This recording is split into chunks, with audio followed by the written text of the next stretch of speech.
Xi explicitly said the East is rising and the West is declining, and that China will replace the United States as a world power.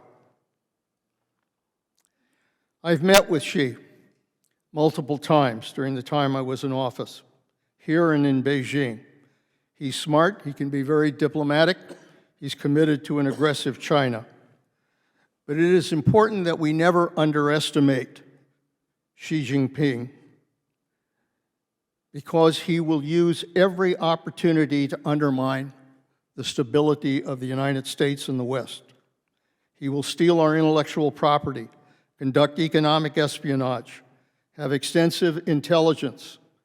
I believe they've planted malware within our own computer networks. He will use artificial intelligence for disinformation campaigns. He will continue to militarize the South China Sea.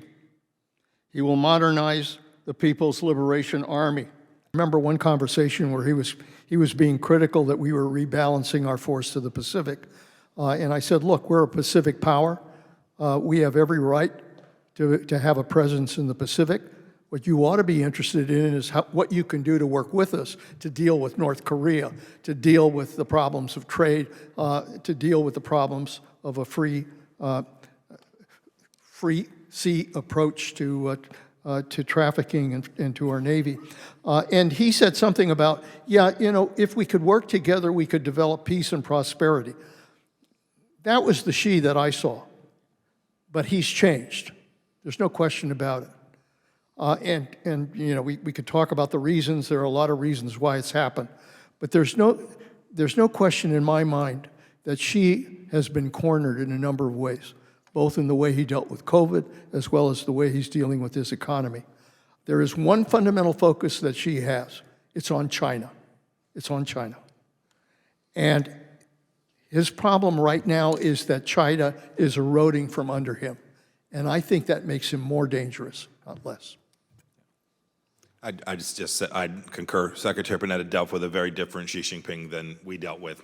Over time, he changed, his objective changed. He created more power, I think, gave him more freedom to move, and I think it's much more likely that he will continue his, if not militarily, his political efforts to bring political control to Taiwan. You know, it seems like a long time ago, but don't forget, this is the very Xi Jinping that unleashed a virus upon the world, that killed millions of people, including over 1 million people in the United States. It gets seldom referenced. It's hard to imagine the staggering impact that COVID had on the world, and yet no one's held Xi Jinping accountable, not for the leak from his lab, which happened, but for the fact that once he was aware that he had a leak from his lab of a relatively lethal, relatively contagious virus, he foisted it upon the world. He made a decision to hide the data, to hide the information, to off the researchers, and to put thousands of people on airplanes and transit them across the world with the death and destruction and the economic harm that followed from that. This is the very same Xi Jinping that is working here in the United States against us.